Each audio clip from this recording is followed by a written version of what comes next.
오늘 저는 모세의 제자라는 제목으로 말씀을 준비하였습니다. 우리가 이 시대에 예수님의 제자를 바르게 세워지기 위해서는 먼저 예수님의 제자가 어떤 사람인지 아는 것이 중요합니다. 그리고 예수님의 제자를 알기 위해서는 먼저 예수님 당시에 있었던 다른 제자들의 모습을 살펴보는 것이 필요합니다. 예수님 당시에 몇 종류의 제자들이 있었습니다. 예수님은 그들과 같은 사람들이 아니라 새로운 제자를 만드셨습니다. 오늘 저희가 앞으로 계속 살펴볼 것은 모세의 제자, 또 바리새인의 제자, 요한의 제자를 살펴볼 것인데, 오늘은 예수의 제자와 비교되는 첫 번째 모세의 제자에 대하여서 은혜를 나누고자 합니다. 요한복음 9장에는 예수님께서 날 때부터 맹이 된 사람을 고쳐주셔서 눈을 뜨게 한 사건이 기록되어 있습니다. 이에 바리새인이 맹인을 향한 신문이 계속됩니다.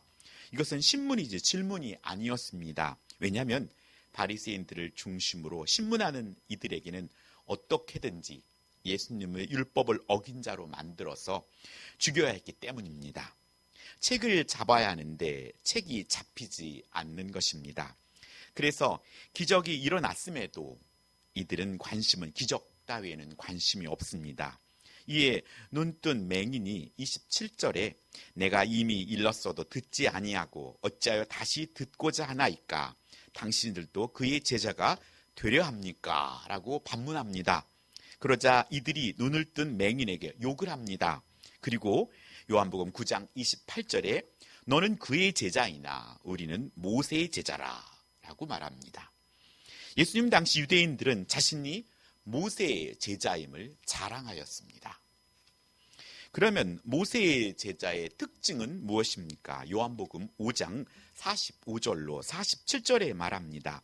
내가 너희를 아버지께 고발할까 생각하지 말라. 너희를 고발하는 이가 있으니 곧 너희가 바라는 자 모세이니라. 모세를 믿었더라면 또 나를 믿었으리니 이는 그가 내게 대하여 기록하였음이라. 그러나 그의 글도 믿지 아니하거든 어찌 내 말을 믿겠느냐라고 말씀이 기록됩니다. 모세의 제자들은 모세를 구원자로 또는 최고의 선지자로 이스라엘의 구원할 자로 바란다는 것입니다. 모세의 율법을 통해 메시아를 바랐지만 모세의 제자들은 메시아 되시는 예수님을 믿지 않습니다. 모세의 참 제자라면 모세를 통해 메시아 곧 예수님을 알아보고 예수님의 말씀을 따라야 함에도 불구하고 그들은 스스로 모세의 제자라고 하면서 예수님의 말씀은 믿지 않는다는 것입니다. 말로는 모세를 따르지만 실제로 모세가 기록하고 예언한 예수님을 따르지 않는 것은 자신들이 바라는 모세, 즉 율법의 고소를 당하게 된 것입니다. 예를 들어 나는 부모를 사랑합니다 라고 입으로는 말하지만 말을 듣지 않는 것과 별반 다를 바 없습니다. 입으로는 사랑하고 행동으로는 따르지 않는 것, 이것이 모세의 제자들의 특징 중에 하나입니다. 오늘 본문처럼 모세의 제자들은 성경을 지식적으로 접근하는 일은 잘하고 있습니다. 다른 사람을 인도하기도 하고 때로는 가르치는 일도 잘합니다. 하지만 모세의 제자들이 못하는 것은 남을 잘 가르치지만 자신의 실제 삶 속에서 말씀대로 살아가는 일을 하지 못한다는 것입니다. 하여 24절에 하나님의 이름이 너희 때문에 이방인 중에 모독을 받게 된다고 말하는 것입니다. 우리의 삶 속에 이 모세의 제자 같은 모습이 있다면 또 그렇게 그리스도인이 살아가고 있다면 교회는 불신자들에게 욕을 먹게 된다는 것입니다. 모세의 제자들은 표면적으로는 유대인으로 겉으로는 타락한 모습이 아닌 척하지만 형식적이고 가식적인 행동이며 내면에는 말씀에 대한 순종함이 없다는 것입니다. 오늘 예수님의 구약의 율법이 신약의 예수님이 말씀하시면서 겉의 모습뿐만 아니라 이제 중심까지 들어오게 되는 것입니다. 하여서 예수님의 말씀은 구약의 율법을 완성하기 위함이라 말씀하셨고 간음은 겉으로 하는 간음이 아니라 음욕을 품는 것만으로도 간음이라고 했듯이 그 법은 더 강화됐기에 진심으로 우리는 하나님 앞에, 주 앞에 섰을 때 어느 것 하나 자랑할 것이 없는 것입니다. 겉모습은 믿음 있는 사람처럼 보이지만 스스로는 하나님과 사귐이 없고 마음은 늘 공허하게 되는 것입니다. 하여서 예레미야 4장 4절에 너희는 스스로 할례를 행하여 너희 마음 가죽을 베고 나 여호와께 속해야 한다고 말씀하고 있는 것입니다. 여호와 하나님과 하나 되지 못하는 안타까움이 모세의 제자들에게 있는 것입니다. 그래서 여호와께 속하는 것, 포도나무에 포도가지가 붙어 있는 것처럼 그 가지로부터 영양분을 공급받고 하나 되는 것, 이것이 속해 있는 것입니다. 겉으로 육신적인 할례로 표피를 잘라내는 것만이 아니라 우리 마음속에 있는 하나님이 기뻐하지 않는 죄악들을 단호하게 잘라내는 것, 그것이 바로 마음의 할례를 행하는 삶입니다. 오늘 우리는 육체의 할례가 아니라 마음의 할례가 있어야 합니다. 이것은 우리의 의지적인 결단이 있어야 합니다. 그것을 통해서, 말씀을 통해서 우리는 의지적으로 아멘 해야 되고, 또 하나님과 약속한 것을 삶 속에 기억하고 행해야 합니다. 우리가 자전거를 타다 보면 언덕에서 내려오다 보면은 바퀴에 힘이 들어가지 않습니다. 하지만 언덕을 오르다 보면은 힘있게 바퀴에 묵직하게 힘이 잡히게 됩니다. 노를 저을 때도 비슷합니다. 많은 사람들이 노를 젓지만 노를 힘껏 저으면 묵직하게 힘이 잡히는가 하면 요령 피우고 세로로 가로로 저어버리면 힘이 들어가지 않습니다. 그렇듯 오늘 우리들이 신앙생활을 하면서 뭔가 하나님의 말씀을 치고 나아갈 때는 그만큼 우리에 있는 에너지가 소비되게 됩니다. 그렇기 때문에 우리가 밥을 먹고 영양분을 공급받듯이 하나님의 영적인 것을 갈급하게 되어 있습니다. 영적인 것을 소진하게 되면 영적인 것을 필요로 하게 되어 있습니다. 육적인 몸을 쓰더라도 배가 고프듯이 영적인 것을 사용하게 되면 영적인 갈급함이 있게 되고, 그래서 하나님과 계속적인 관계가 이루어지게 되는 것입니다. 오늘 주를 믿음으로 말씀에 순종하기 위한 내려놓음이 필요합니다. 그래서 성경은 자기 부인이라고 합니다. 오늘 예수님도 나의 원이 아닌 아버지의 뜻, 이렇듯이 오늘 내려놓음이 우리에게 필요합니다. 겉으로가 아니라 마음으로 제대로 믿어야 하는 것입니다. 유대인들은 출생한 지 8일 만에 할례를 받았고, 그래서 그들은 그것을 신앙생활을 했다고 그것에 대한 우월감과 또 자기 만족을 느꼈습니다. 하지만 오늘 우리가 신앙생활을 오래 했거나 어떠한 직분에 있고 또 어떠한 우리의 부모님과 또 우리의 조상들이 신앙생활을 열심히 했다는 것이 우리의 우월감과 자기 만족이 되어서는 안 됩니다. 오늘 현재에 오늘 우리 스스로가 악은 모양이라도 버리고 선으로 악을 이기는 결단이 우리에게 필요하다는 것입니다. 요한복음 8장 3절로 6절에는 서기관들과 바리새인들의 태도는 모세의 제자들의 특징적인 것이 많이 있습니다.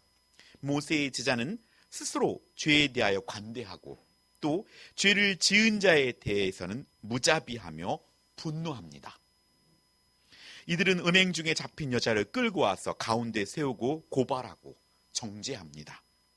다른 사람의 잘못에 대해 비판을 잘합니다. 모세의 제자들이 예수님에 인해 자신들의 기득권과 이권을 빼앗길까 봐 예수님을 시험하여 넘어뜨리려는 의도가 있었습니다. 모세의 제자들은 경쟁심과 힘의 논리에 따라 세상적인 가치관으로 신앙생활을 하려 한다는 것입니다. 하여 모세의 제자들은 마태복음 23장 1절로 7절에 보면 출애굽 후 모세에게 재판을 받으러 나왔듯이 모세의 제자들은 법에 대하여, 율법에 대하여 너무나 잘 알고 있습니다. 또 그것들을 공부를 열심히 합니다. 하여서 다른 사람들을 판단하고 심판하는 자리에 그들은 있었습니다. 하여 사람들에게 칭찬받고 높임받기를 좋아합니다. 성경을 많이 읽었어. 기도를 많이 했고, 내가 금식을 기도를 많이 했고, 뭔가 그것들이 하나님이 주시는 하나님의 영, 성령이 주시는 감동보다 항상 그것이 자신의 의가 되어버리는 경우가 많이 있습니다. 사람이면 누구나 이런 것을, 자신을 높이는 것을 좋아합니다. 하지만 마태복음 23장 12절에 예수님은 분명히 누구든지 자기를 높이는 자는 낮아지고 누구든지 자기를 낮추는 자가 높아지리라 라고 분명히 말씀해 주셨습니다. 하여서 우리를 잃은 이 말씀을 순종하고 실천해야 합니다. 하나님은 모세의 제자들을 향해서 마태복음 23장 3절에 그들이 말하는 바는 행하고 지키되 그들이 하는 행위는 본받지 말라고 말씀했습니다. 또 사도 야고보는 야고보서 2장 17절에 행함이 없는 믿음은 그 자체가 죽은 것이라고 했습니다. 죽은 것은 그대로 가만히 죽어있기 때문에 누군가가 움직여주지 아니하면 0.1mm도 움직이지 않습니다. 하여서 그 죽었다는 것은, 죽은 믿음이라는 것은 삶 속에 좋은 영향력을 끼칠 수가 없다는 것입니다. 22년 우리 교회 표 세 번째 실천 사항이 행함 있는, 그래서 오늘 삶에 좋은 영향력을 끼치자고 말하는 것입니다. 그것이 바로 산 믿음입니다. 죽은 믿음은 영향력을 끼칠 수가 없기 때문입니다. 하여서 오늘 모세의 제자 중에 대표적인 인물이 가야바입니다. 그 당시 제사장으로서, 그때 제사장은 로마가 임명해 주었습니다. 즉 종교적으로 정치적으로 권세가 있었습니다.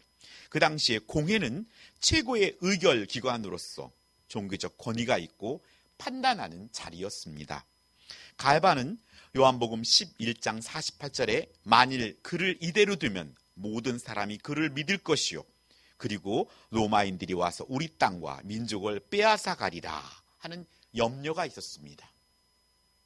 해서 예수님의 활동과 사역으로 많은 사람들이 동요가 일어나는 것은 정치적으로 로마에게 문책당할 수 있고 두려움이 있었기에 자기 기득권을 유지하기 위해서 그는 50절에 한 사람의 백성을 위하여 죽어서 온 민족이 망하지 않게 되는 것이 너에게 유익하다고 말하는 것입니다. 하지만 이 말은 이후에 정말로 예수님이 십자가의 죽음을 통해서 실현되었지만 그 당시는 예수님 하나 없애고 나라가 평화로워야 되지 않겠느냐라는 의도로 사용되었던 것입니다. 그는 제사장이었습니다. 그리고 모세의 제자였습니다. 그럼에도 불구하고 예수님을 책잡아 죽이려 했다는 것입니다. 모세의 제자들은 민족과 질서와 법 등 대의 명분을 거론하지만 실제로는 자기의 기득권을 유지하기 위함이었습니다. 자기가 이로운 것이라면 어떠한 명분을 내세우더라도 그 일을 행하는 자들이라는 것입니다. 이렇듯 모세의 제자들 곁에 아첨하는 사람과 또 죽은 듯이 자신의 모습을 드러내지 않는 사람들만이 존재하게 됩니다. 드러났다가는 가차없이 제거되기 때문입니다. 하여 요한복음 9장 22절에도 보면 그 공동체 안에서 출교당할까 봐 무서워한 것처럼 목소리를 내든지 아니면 죽은 듯 있어야 하는 그 경직된 공간이 될 수밖에 없는 것입니다. 모세의 제자 중 두 번째 인물은 사두개인들입니다. 이들은 사도행전 23장 8절에 사두개인은 부활도 없고 천사도 없고 영도 없다라고 합니다. 그들은 부활도 천사도 영도 믿지 않습니다. 즉 모세의 제자는 신앙생활을 하면서 현실적으로 세속적인 목표와 목적을 가지고 눈에 보이지 않는 것을 잘 믿으려 하지 않는 자들이라는 것입니다. 오늘 말씀에 붙들려서 말씀을 따라 살아가지만 오늘 우리가 예수님을 믿으며 수많은 이적과 기적들은 지금도 하나님께서 행하여 주십니다. 사두개인들은 정치적인 기득권층으로서 사도행전에 보면 부활을 증거하는 사도들을 제일 먼저 핍박한 자들이 사두개인들입니다. 그리고 대제사장들이 주로 사두개인들이며 이들은 로마와 밀착 관계에 있었습니다. 사도행전 4장 1절로 2절을 보면 사두개인들은 제사장과 성전 맡은 자들과 같은 기득권과 상류층과 어울리면서 정치적으로나 현실적으로 법적인 권력을 가지고 있는 자들이었습니다. 모세의 제자를 자처하는 이 시대의 신앙생활하는 자와 또 우리들의 모습 속에도 이런 모세의 제자들의 특성을 닮은 부분을 가지고 있다는 것입니다.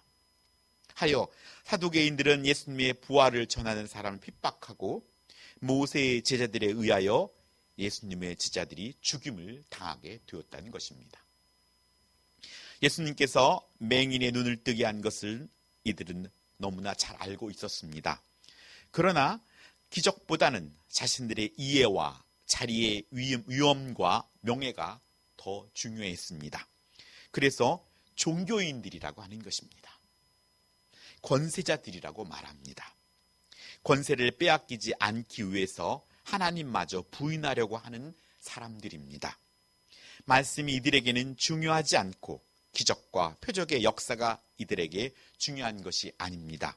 자신들이 이 땅에서의 부귀와 권세를 차지하는 것이 더 중요한 사람들입니다. 그래서 사탄의 자식이라는 것을 자처합니다.